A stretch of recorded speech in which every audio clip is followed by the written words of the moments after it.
Yo, it's Father, and I just jumped off the porch with Dirty Glove Bastard. I walk in with a bitch so damn bad, but I'm still gon' treat it like a doofus. Neck AMC movies, run with a crew so.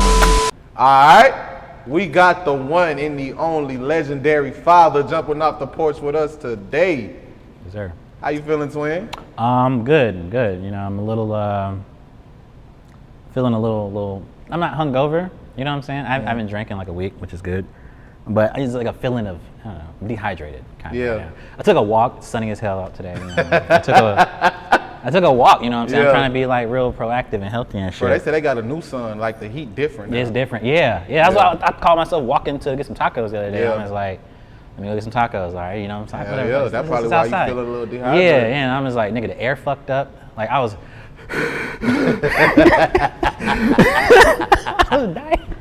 I was dying, but you know, yeah. So I'm a little hazy today. Real shit. But I'm glad you survived that walk and was able to make it here and chop shit with us though, for sure.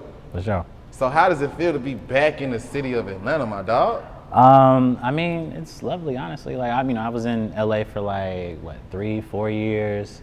That was cool, you know. It felt like going on a little side GTA mission, you know what I'm saying? Like a little GTA side mission shit, going to another city, you know, kind of mingling. I became like a, you know, I feel like people go and move to other cities and they be like, I'm gonna go be mixy and shit. But I was like, nah, I wanna be a local. I wanna go to the grocery store. You know what I'm saying? I was like, I'm gonna go to the grocery store, I'm gonna get my food, I'm gonna walk back with my bags in my hand, you know, shit like that. I'm gonna be a local ass nigga in my neighborhood and I just stayed to my neighborhood for the most part. Until, you know, like a year later and it's like I'm drinking and doing blow and going to Hollywood parties. But that, you know, the city just do that, I feel like. I was like, that's the LA lifestyle. You eventually kind of get kind of mixy. But for the most part, I was just like, you know, just bowling, fucking, you know, that was it every week, bowling. Bowling, tacos, Little Tokyo. You know, that was it. That was really it, honestly. Well, I know you couldn't wait to come back home. Yeah, nah, it was the no niggas thing kind of fucked me up. After a while, like at first I was like, hell yeah, ain't no niggas out here. That's you know, that's good. It was like, and then like, you know, 2 years later, it's like, damn, ain't no niggas out here, man. No, I feel that shit though. Like there's niggas out there, but it's not the same kind of niggas. It's a little different. It's you know, it's different niggas. Yeah, like the niggas like, nah, you just wasn't in the right place. It's like, no, nigga, I've been multiple places. I got homies like, you know, all over there and shit. And I went to different spots, but still, y'all not the same niggas. Like, it's not. It don't matter. Like, you know, I had cookouts while I was there. Right. Y'all not the same niggas. Nah, for sure. Like, no, you know what you're talking about for sure. Yeah. So let's take it back from the beginning for the folks who don't know. Originally born in Mississippi. Right. Talk about your time in Mississippi. For the most part, that was like real country boy shit.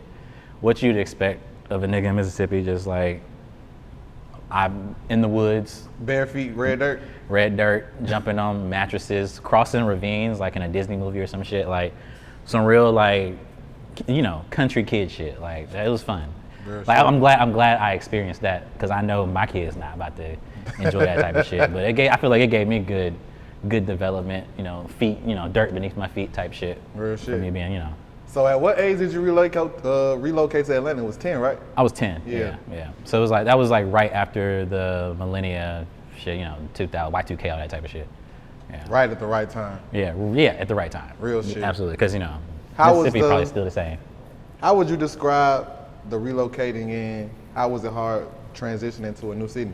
Man, well back then, like, all right, I feel like it turned me into more of the reclusive, loner, nerd type nigga that I became over the, you know, several years past that point. Because, you know, Mississippi and shit, like, it's just a bunch of country-ass kids running around playing fucking dirt. You know what I'm saying? Like, but once I moved to Georgia, and, you know, I'm 10, new school, all that shit, that's when I kind of was like, I'm gonna be in the house. Like, you know what I'm saying? I became a real, like, in-the-house kid on the computer. Which is, I mean, good, I guess, at the same time for me getting older and then developing and learning computers and learning how to edit and all that type of shit to get to the point where, you know, to get where I am now. Right. So, I guess necessary. That's real. Yeah. What part of the city did you move to? When I got here? When you went to Atlanta? I was in, where was I at? I didn't move to Atlanta initially. We were out in Hiram, Georgia. because that's where we moved here. We stayed with like my aunt, and she lived in Hiram. But then she got tired of us, so. I used to tell that story to my teachers and shit, and then they would like call home like, "Is everything okay?" And it was like, "Nah, niggas, this what happens. Niggas get tired of each other. Like, it's not a big deal." Right. Like, yeah, we moved out of that spot, and then we was in Douglasville for a few years. That whole like West Side. Right. Moved around Douglasville, Villa Rica, fucking before, finishing up there, and coming to the city when I got 17. Real shit. Yeah. What type of kid would you describe yourself as? More so a teenager. Now we at 17. Teenager? Shit. Oh man. Real green, like. Damn, what you mean by green? You know what I'm saying? It's like, I feel like, all right. I won't say I didn't know nothing, but like I was saying, like I wasn't outside a lot. Right. A little bit. Like up until, like even though I had friends in school and shit like that, up until like I was like 16, 17, I didn't hang out with none of them niggas outside of school. I got on that bus, went home, and then I was back to recluse. You know what I'm saying? I had no interest in hanging out with anybody in any neighborhoods and shit like that. Like, but at that point, I guess I got around. It's like, oh, it's time to like get your shit together, go to college and all that type of shit. I became more like, oh, let's go party a little bit. Let's go kick it and shit. Then college came, and that's when like the liquor touched down. The liquor touched down, and that's when I like I loosened up. I loosened up then. I feel like I don't want to say I was an uptight kid, but it was kind of like, I don't know. I went like I was chill. I was just a chill, did my shit and got out. When I was a teen. Yeah. No, I feel that. Yeah. So at what point would you say you jumped off the porch, and what made you ultimately decide, you know what, it's time for me to goddamn switch shit up?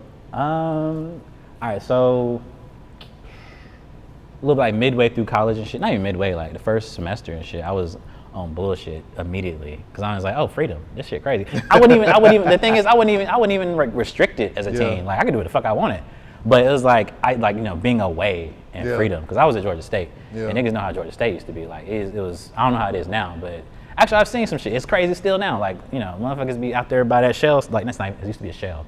It's not a shell no more. But down there, right there at the I forget the street. I forgot the fuck. Where they was jumping on that nigga car and shit. That same shit has always been like that since I went to school there. But around that time, I wasn't completely out yet, but that's when I started doing cool shit. Just like, met the homies and shit. They're like, let's take a trip up to New York. I'm like, oh, this shit cool. This shit fine. All right. I'm seeing more shit. I'm seeing more shit. I'm going down to Miami. I'm like, okay, all right. There's a world out there besides Mississippi and coming to fucking Georgia. And that's when I was like, hey, fuck this. I'm about to get to it. So I was like, I was working at Grady. So I'm working at Grady and shit. I was like, nah, I don't want to do this no more. I left there. I'm in school, so I start showing up to class. Nothing on me. Like just, all right, I'm about to go. I'll be back, y'all. My homies in there, they doing acid, smoking and shit. And I'm like, all right, I gotta go to class. So I go to class. I don't bring nothing with me, no bags, no papers, no books. I'm not taking no notes. I'm just sitting there. I want to hit the street, get to it. I want to hit the street and get to it. Go mingle and shit. Go be mixy. And then eventually I was like, all right, I'm not paying attention no more. I'm probably about to flunk out if I keep coming to class like this. So I just leave. I leave.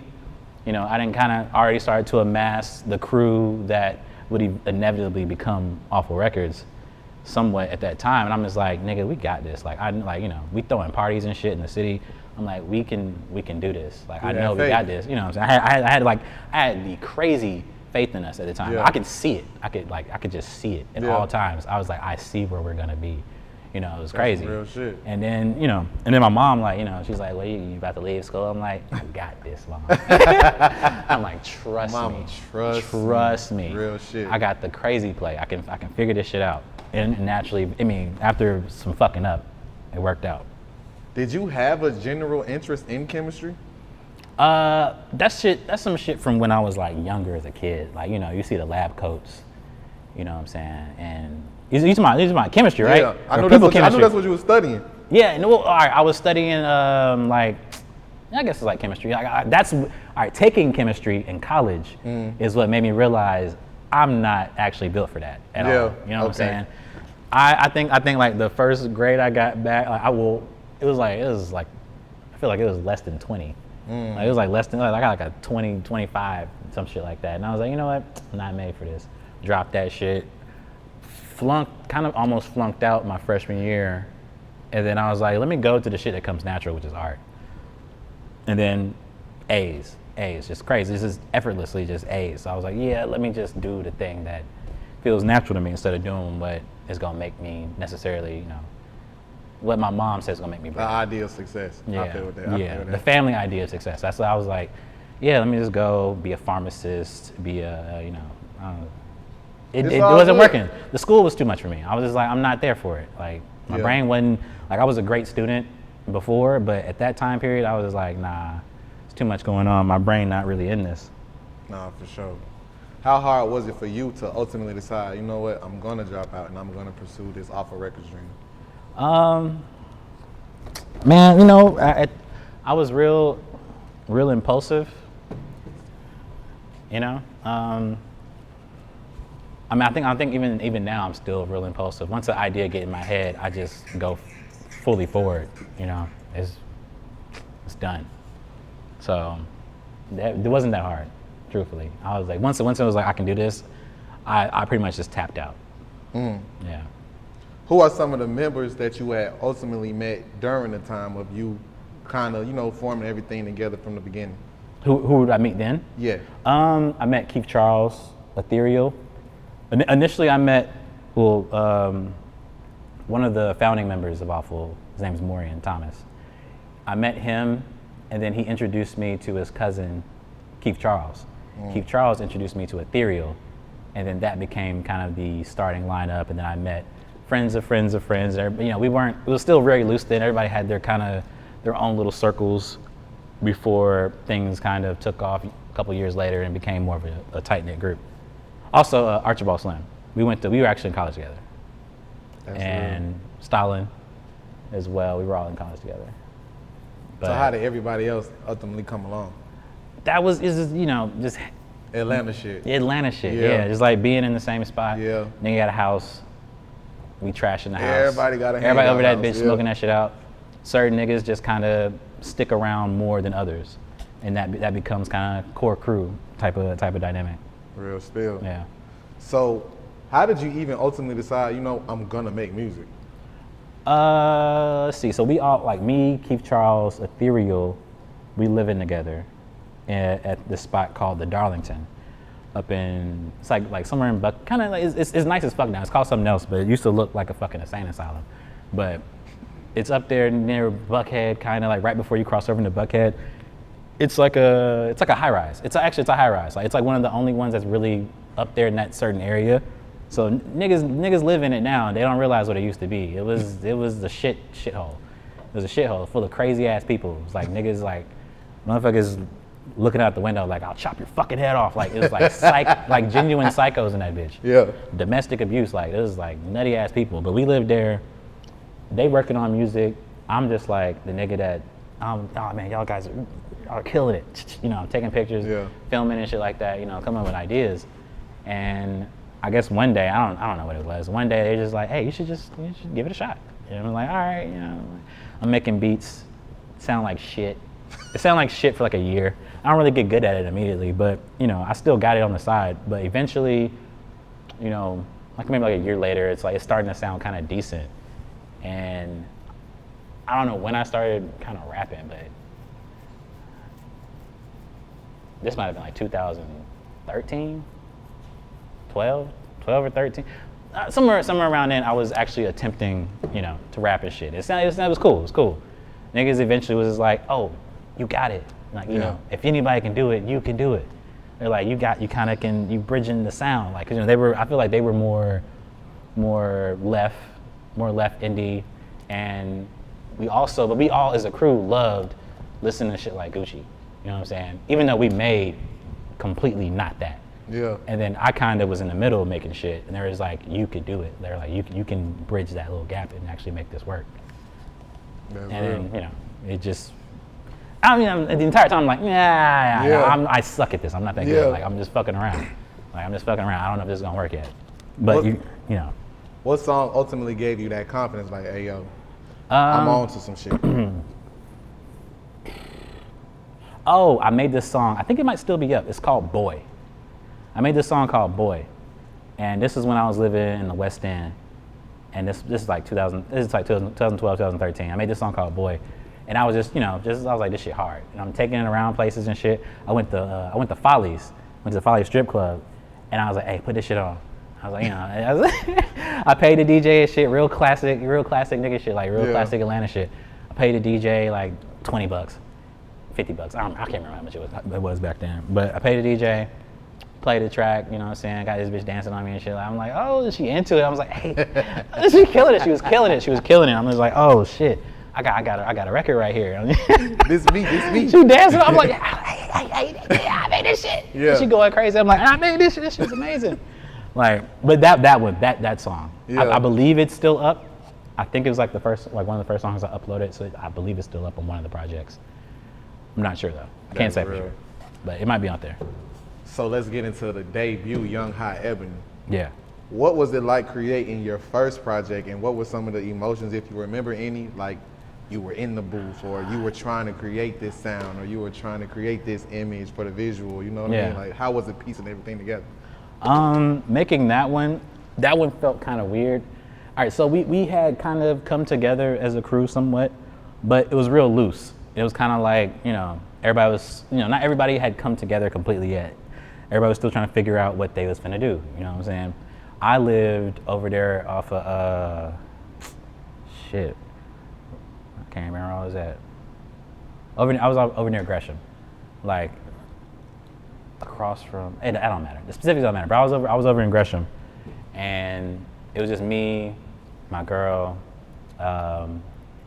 one of our producers, Dexter, and his girl. And we just stayed in this one little spot, you know what I'm saying? Not, niggas wouldn't come over to, visit and shit like that. But I was like, I gotta this is kind of like I gotta rally some shit. Like I gotta make some shit, make some shit happen, make a sound. So, I don't know, it was kind of like a feeling of, because there's a lot of features on that project. So there's a lot of isolation and me trying to bring people together to finally jump shit off, I guess, in that project. That, as well as the one before it, which was Lil Diddy, I think. So it's like, that's me finally kind of bringing people together and trying to collaborate and establish the initial footing that we could get. Yeah. Yeah. It's crazy that you say that, because you were bringing a lot of people together, because oftentimes we hear your name in the city of Atlanta as one of the pioneers of bringing everybody together from the realms of that era, you know what I mean? Like from the Makonnens and so forth, Carti. So it's like a lot of people we hear, and we credit you for it. What was it, do you feel, that just made you want to showcase other people's talent more so like of the city, you know what I mean? Just putting niggas on, you know what I mean? Man, probably like how much I love like Wu-Tang. I don't know. It's like having a crew felt good. Even prior to that, like we was always like a weird crew of niggas that they were like, we don't know what the fuck they doing. It's like a cult. You know what I'm saying? It just kind of naturally just happened that way, and I love the camaraderie. It feels good. It feels good. So it's like, and I know, like I was like, my niggas are tight. Like these niggas fine. Like we good. Like I just wanted to make sure that everybody's seen that. So I did kind of go on like a little crusade for a bit, like hand picking people, whereas like Abra, for instance. Like I met Abra, she was still in college. We went to the same school, but I didn't know her back then. I met her in college, and it was just a random ass party. I heard a song of hers. She was in that bitch like, upside down doing a keg stand, and I was like, I don't know, something in my brain was like, she fit it. You know what I'm saying? I was like, she fits. So I just spent that next year being like, hey, come link, fuck with us. It's gonna take off. We gonna snap. We gonna go crazy. And that's kind of how it was with everybody. Like, as soon as I seen something in somebody, I'm just like, hey, get over here. You know what I'm saying? Like, I'm just telling you, it's gonna go. I don't know. Just meticulously just picking the homies. No, that's some real shit. Yeah. Did you know Carti would be the success that we know him for today? Yeah. No yeah. shit. Niggas seen that shit. You called it first. I ain't gonna Niggas seen that shit. I'll I'll say Ethereal called it first. I'll say that. Because he was a young, wild nigga. And I was trying to like wrangle niggas. And you know what I'm saying? So he was automatically like, not opposed, but it was like, all right, man, hey, you can't be, hey, calm down. Don't do that. Like, it was like the young, like, because he was like one of the youngest niggas in crew. And he was just, wild. So I was like, hey, bro, relax. Like, chill out a little bit. But yeah, nah, we seen that shit. I mean, he's charismatic. Like, he automatically back then, most charismatic nigga of the crew. That's crazy. Yeah. Did you know Look at Risk would do what it did? Yeah. I felt it. Because I think that's why I initially even called Makonnen and Akiio over. Because I was like, hey, this is one, it felt like one of the ones, Like, it just felt like one of the ones of the project. So I would say, back then I was extremely, there's certain things that would just hit me, and I'll be like, I'm extremely confident in this working. Like, everything felt like it would just be true. That's weird. I can't explain it, but back then, certain things when like I could just immediately be like, that works. That's not gonna work. This is gonna work. It's a little bit harder now that I've gotten older. Things have changed a little bit. I feel like I don't have the same, whatever the fuck it is. I can't even say it's a je ne sais quoi. I don't know what the fuck it is, but there's a thing that used to just boop back there. They just be like, this is it. I'm very confident in this. Yeah. Now that we got the backstory out the way, let's fast forward now and speed up time a little, right? Yeah. Now we're back, father, right? Actual father at this point. Yeah. Congratulations on fatherhood. Thank you. You know what I mean? What would you say shifted in your mental that is here now versus the young artist coming up and producer back then? Man, I feel like back then I was just doing shit to do it. I feel like, a lot of the time back then it's like, I'm gonna be successful. I'm get to this bread, whatever. Like but at the same time, just doing shit to do it. It sounds like a good idea. It sounds fun. You know what I'm saying? That's why I was doing so many, doing drugs and shit without a care in the world. Like, not thinking about like, oh, you might OD. Niggas like, I'm doing shit to do. It's fun. Niggas like, whatever. You know what I'm saying? I can't move like that now. Everything kind of has to have a reason, a purpose, which might be bad. But also, I need a reason to even step out the house. That's you know what I'm saying? Yeah, I'm not as risky. So that's some real shit. Yeah, I kind of like, I step forward with intent now more so than before, where I was just doing shit to do it half the time. I'm gonna go make this move just to do it. I'm gonna end up in a shitty situation because I did it just to do it and it wasn't a good idea. But nah, I think things way more through. Like you could live with the consequence of whatever came your way. Yeah. Some fuck shit happened. I just go on. Like I can't, at this age and having kids, I can't take steps back. So I can't just be out here just trying shit for the fuck of it. How hard is it for you to be vulnerable about what you do in your personal time or what you've been through in personal situations, and other people come forward and be like, "Yo, I relate to that." I know it take a lot for somebody to just be able to be like, "Yo, I did this." Yeah. You know what I'm saying? Or I'm doing this. I'm trying this. Yeah. I mean, I've even back then, I tend to overshare. You know what I'm saying? Maybe it's like, I don't know what it is, but maybe I've heard people say it's some Leo shit. You know what I'm saying? I tend to overshare. So it's kind of easy to be like, you don't want to, like, I hate to appear weak too much sometimes, but it's like, also, I don't give a fuck. You know what I'm saying? Like, it's just, I'm a very like live and let live person. Like, some shit happened, oh man, whatever, move the fuck on. I rub somebody the wrong way, move on, that type of thing. So I never really second guess a lot of that, being vulnerable and telling where I fucked up, because I've succeeded in a lot of places. So it's like it kind of balances out to me anyway. It's not like I'm a complete fuck up and I'm in hell and I just have ruined lives and ruined my life. I ain't gotta lie about nothing. You know what I'm saying? It's like there's good that comes. There's good and bad. There's bad that comes with the good. Like, so I feel like I can be very open, with my success and my failures, and I don't feel any kind of way about it. No, that's some real shit. Yeah. What can we expect from Husband 2? Now that we are back, full-fledged, original sound, original movement, and it's like, it feels the same, you know what I mean? It's like, almost like, yo, this that old father, like he coming back type shit, you know what I mean? Like it's a feeling of nostalgia a little bit. So what do you feel like we can expect from this project that we gotten back then that niggas might have forgot about? I'll say this, during my time period, I feel like things might have changed for fans and people listening to me during the time period where I was kind of breaking away from the mold of indie, father, awful records type, Atlanta type shit, and moved to LA, signed to Sony. And at that point in time, you're kind of like, shit, you're giving me all this money. I have to produce records that are big and they sound like this, and they're pop and all that type of shit. And that's not necessarily what people fuck with me in the first place for. But either way, that's kind of what the label system pushes you to do. Even if nobody directly tells you that, you in your head know what major label pop records sound like, and you kind of go for it. But again, like I'm saying, that's not necessarily what your fans that you've established independently for years wanted you to do.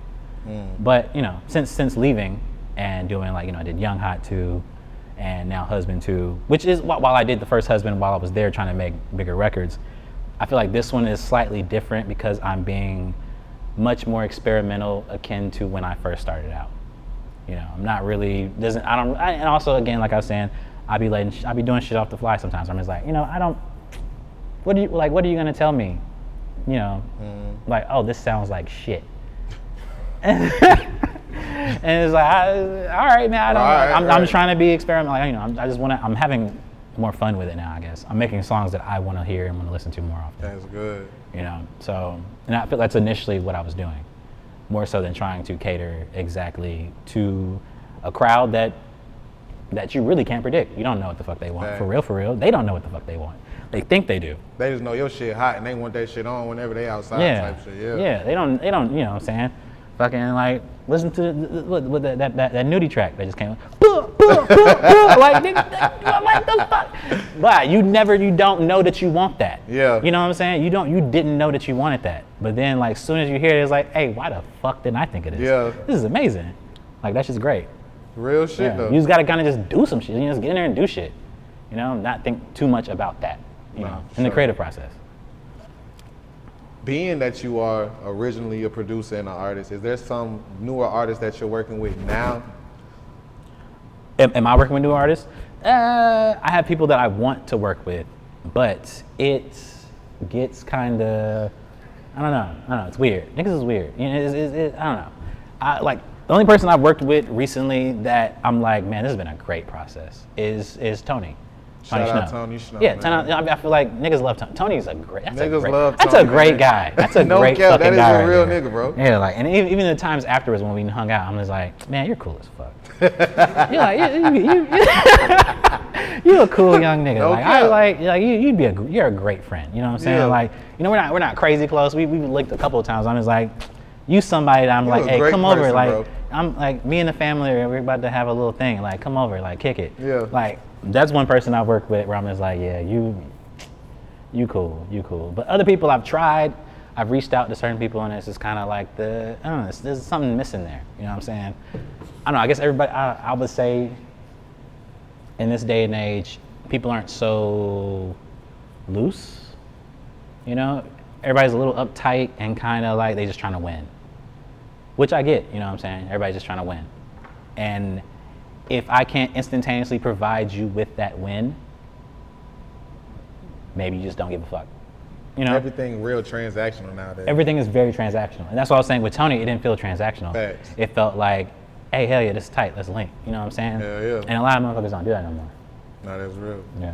What do you feel like the city is missing when it comes to, back in the days, we'll see bigger producers or even bigger artists support what's going on in the city that's making motion, you know what I mean? Right. But I feel like nowadays it's kind of forgotten about, you know what I mean? Unless you're making a certain amount of noise, nobody cares to really reach out and support the movement that you're trying to build, or momentum, or push the momentum you're trying to, you know what I'm saying? Yeah. Keep up. So what do you feel like we need to keep that story of Atlanta sticks together and Atlanta got the best artists, and being the music capital that we are, what do you feel we need to keep pushing that momentum forward? Shit, man. Because it ain't really even changed since before that. Because people say that we stick together and all that, but it's there's a lot of strife and rivalries that build anyway. And outside looking in, it always appeared like, oh man, these niggas is like, everybody's so cool. They probably all fuck with each other. And we know that is not the case at all. Like at the fuck all. Like there's been beef for forever. But I think what it does, it makes it appear that way is all of these larger crews, you know what I'm saying? They build up from within their ranks. Like we were saying earlier with like the YSL situation. It was like YSL Thug pulled up people from his side of town, his neighborhoods. And I don't know, maybe because of all of the gentrification, these neighborhoods are gone now, you know? So maybe that's part of the problem, but I don't know, I feel like it's gonna be very difficult to rectify. Because like there's so much, you know, I'm from out of town, but either way, we had like a crew and we built that shit up and it became a thing and we had young niggas that we could pull up and shit like that. Right. But I don't know, now 2023, being around the city, that shit is completely fucking different, you know what I'm saying? A lot of folks aren't from the same place and it's not the same niggas in these different neighborhoods. And they very nice. Like a lot of the spots are like the west side, not the west side no more. That shit is completely fucking different. So I think maybe that is the initial reason for it seeming like nobody's getting bigged up by the older homie from before. It's because they neighborhood is gone. Hell yeah. That closeness is gone. That, you know, doesn't exist anymore. You gotta go to a whole nother side of town to meet somebody that you used to be like right here with. Yeah, that shit's dead. Unless you about to be like, oh, my niggas in Douglasville, my niggas in Gwinnett, like, you know what I'm saying? Like, that's about it. Like, in terms of like the different pockets in the city though, that shit, them shit's gone. Them apartments is, because I feel like that's what a lot of niggas probably did back then. It's like, everybody in the apartments is my crew, and them shits is. Right, nah, for sure. Yeah. So I'm just like, it sounds bleak, but I'm gonna be honest, it is bleak, you know? Shit's changed. So, the most you can do is big up the nigga that's in your city on the internet. You know. No cap. We got this new tour coming up. You finna hit 4 cities. What made you come up with this plan? Like, you know what? I'm gonna come up with this tour, but I only want to hit 4 cities. All right, so that wasn't. All right, it is somewhat. All right, man. See this nigga over here laughing at shit. It's all right. It's somewhat. While it is somewhat my fault, it's also, you know. I don't know. I'm gonna just pandemic. That shit kind of like fucked up touring a bit. It's like it's not, you can't just go anywhere. Before you kind of just be like, I'm on the road, hit every city, and then like it's alright. Niggas is bored, ain't nothing to do. Niggas is gonna be there. But now, you know, you might hit somewhere and it's dead, and it's like, it ruined the whole fucking, you know, it ruined your whole vibe of the night and shit like that. So I wanted to, you know, simplify it. You know, booking wanted to simplify it as well. And also, I have 2 kids now, so it's like I can't be gone for very long. Because initially, I was like, I don't even want to go on no tours. I just want to do a show a weekend, you know. But you know, obviously, that's not economically smart. It's like, nigga, hit a quick 4 and then come home. There you go. You know what I'm saying? Like, hit a quick 4, hit a quick 5, go home to your kids and shit. Like, so that's basically. At the core of it, that's the reason. I have 2 kids. I have a newborn too. You know, he just popped up. So, yeah, that motherfucker just popped up. I can't be gone for like 2-3 weeks at a time like I used to be. Real shit, man. Yeah. So now that we got Husband 2 out, 6 tracks, what would you say is your favorite? I think everybody's favorite is Oxenfree because that's the most cool nigga rap shit. My favorite is track 6, Sanctuary, which is some, I don't know, it just sounds heavenly. It's like a sound that I would want to go into more. I don't know if people would be very receiving of it, but you know, it feels elegant, you know, and it's based off this game Diablo that I was playing recently. Yeah. So besides music, what's some of the shit you've been working on? I took a jury class. What? Yeah. So you making jewelry and shit now? Yeah. I wish I had it. I made a really, really nice silver dagger. Like, it was fucking fire. It was a silver switchblade. So I made a switchblade about this big. It's fucking gas. I think somebody stole it though. Damn. Yeah. It was like the first piece of jewelry I ever made, and somebody stole it. But that's kind of something I want to get into. Like, I really love jewelry. Yeah. Even though I don't buy a bunch of it because it's overpriced. you know, but No, real spill. yeah. But the pieces I do have, like custom, like the Off Records piece is custom. I have a fucking Sailor Moon wand that I got from my girl, custom. But I'm really into jewelry, so I took, you know, she got me some classes, my girl, and I was like, this shit's cool, you know, like some real, like, you know, custom, like, I'm in a classroom for, you know, 3-4 hours, like, making jewelry and shit. It was cool as fuck. It was a good change of pace from being, like, music industry type shit, like, going to class. That shit gets draining, bro. Yeah. Music industry shit. It bro. does. It gets not fun. Yeah. It gets not fun. You really got to start to find some other shit to do. Real shit. Yeah. What made you start this shit back up with So Awful? Huh? What made you start this shit back up again with So Awful Entertainment? Oh, all right. So, you know, after the pandemic, we kind of like, it just didn't, it stagnated. You know, we were with Sony, we left Sony. It was we were gonna move on to doing a new imprint somewhere else, but it was just, the pandemic happened, shit shut down for an entire year. The team decided like, we kind of want to go do something else. So we all parted ways. And me, just, you know, this is like my first son was born. I'm focused on like, nigga, I gotta worry about me. I can't worry about building the label up and shit like that. So it kind of just fell to the wayside during that time period in around like 2000. Not 2000, what the fuck am I talking about? 2020, yeah. See, this cup. The cup. 2020, so around 2020, I was, you know, it just kind of was like, man, nobody really had their heart in the label anymore. You know what I'm saying? I especially didn't, because during that time period, I was like, I'm working on my solo career, making sure my shit hard. I can't really focus on the label shit. But I guess the team got tired of, I don't know. I can't speak for other niggas, but it was just parted ways. It kind of just fell to the wayside, and then I didn't really give it any focus anymore. And over the past couple years, it just kind of just sat there as a brand. And that never stopped motherfuckers from hitting my email every single day though. So it's like the awful email every day is somebody being like, hey, check out my record. Sign me to this. Sign. Are you guys accepting new? Like, I'm like, and I'm sitting there, it's like, man, shit difficult right now. You know what I'm saying? I don't have the time or the focus for this. Shit difficult. So I'm just like, man, I hate to have to ignore all these people that just are so interested in becoming part of this label. But realistically, it's just me. I'm the only nigga right now checking any of these messages. It's like, I just don't have the attention or the time or the focus for that. So get to now making So Awful, I was like, I kind of just was like, for a minute I was like, it's defunct. We're done. The label is done. But I don't know, at some point, something hit me and I was like, you know what, nah, it's not. You know what I'm saying? Like, I guess just seeing the countless emails come in every day still to this fucking day, I was like, it's not dead. It's not, you know. So it was kind of like I guess I called it like a rally cry, like a call to arms type of song where it's like, hey, nah, like, you know, it's still budding, it's still alive, it's still here, you know. That's real. Yeah. So what can we expect from So Awful 2023? Well, shit, coming in. Well, what month are we in? July. July? Yeah. We'll see. You know. It's more so. Huh? 10-year anniversary. That's next year. So, all right. Even though we did start kind of a little bit sooner, we're building back up this year, you know, and 2024 is the more so 10-year anniversary of things that popped off.